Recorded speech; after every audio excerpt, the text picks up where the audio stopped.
उपासक की अंतर्दृष्टि कब आती है? सेवा, स्वाध्याय, सुमिरन, सत्संग, फिर अंतर्दृष्टि समाधि। जो सेवा में प्रमादी है, भगवत सेवा, गुरु सेवा, समाज सेवा, वो किसी मार्ग का पथिक नहीं है, किसी मार्ग का पथिक नहीं। बड़े बड़े महापुरुष जो ब्रह्मबोध हो गए या भगवत तत्व में स्थित हो गए, उनको भी इस भगवत स्वरूप समाज की सेवा करनी ही पड़ी।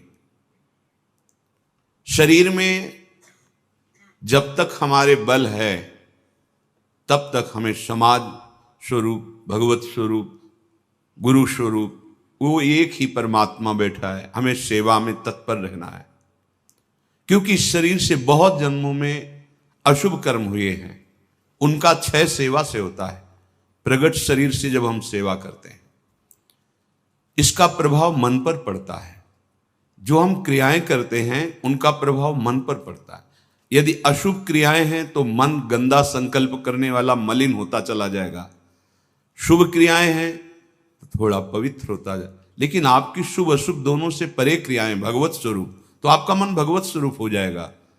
तब अंतर्दृष्टि खुलती है, एक एक इंद्रिय परम पावन हो जाती है। ये 7 बातें पूज्य श्री राधा बाबा आदेश कर रहे हैं, अंतर्दृष्टि खोलने के लिए है।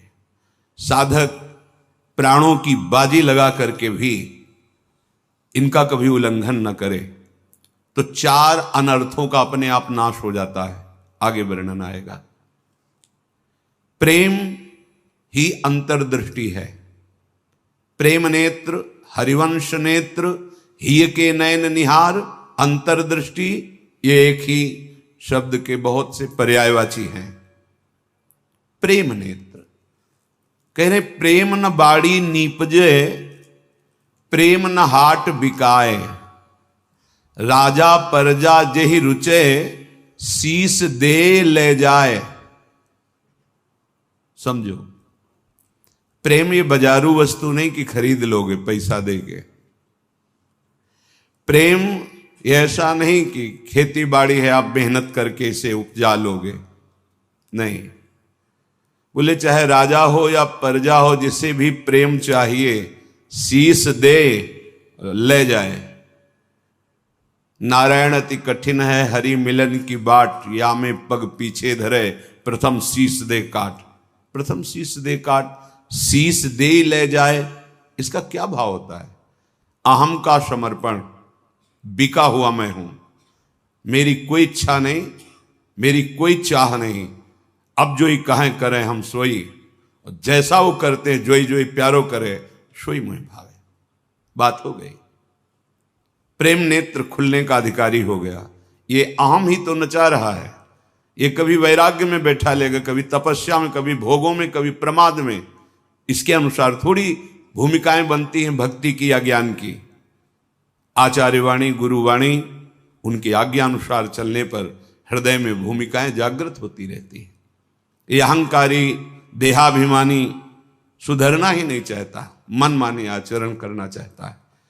मनमानी आचरणों से ही तो आज तक हम विमुख रहे, सुख से, शांति से, भगवदानंद से। दुख और अशांति, क्लेश और बंधन बार बार यही मन और बुद्धि तो दे रहे हैं। बिल्कुल सत्य बात कह रहा हूं, इसे केवल सुनना ही मत समझ लेना। पूज्य राधा बाबा के वचन। ये 7 आए बिना तुम चाहे प्रेम के प्रवचन कर लो, चाहे सुन लो, प्रेम तुम्हारे हृदय में जागृत नहीं होगा, अंतर्दृष्टि नहीं खुलेगी। श्रीपाद कह रहे अंतर्दृष्टि पश्य वृंदावनस्य, अंतर्दृष्टि से वृंदावन का दर्शन होता है। हमारी देखो बाहर नेत्र तो हैं पर त्रिगुणात्मिका माया के हैं। स्त्री दिखाई देती, पुरुष दिखाई देता है, जड़ दिखाई देता है, चैतन्य दिखाई देता है, अच्छा दिखाई देता है, बुरा दिखाई, ये कुछ नहीं। यहां सब चिदानंद वपु, प्रियाजू की सहचरियां और दिव्य एक पत्ते की कांति के बराबर भी महामहिम वैकुंठ नहीं है। ये वृंदावन है। वृंदावन द्युति पत्र की उपमा को कछु नाही, कोटि कोटि बैकुंठ हो तेसम कहे न जाए। क्यों कि एक एक पत्ते और फूल में मेरी लाडली जू का प्रतिबिंब पड़ता है। पत्र प्रसून बीच प्रतिबिंब ही नख सिख प्रिया जनावे। कहां बैकुंठ में वो सुख तो सखाओं को भी अच्छा नहीं लगा बैकुंठ का। फिर नित्य प्रिया प्रीतम के अंग सेवी सहचरी भाव अलग। तो वृंदावन अंतर्दृष्टि पश्य। जब तक भगवत साक्षात्कार नहीं हो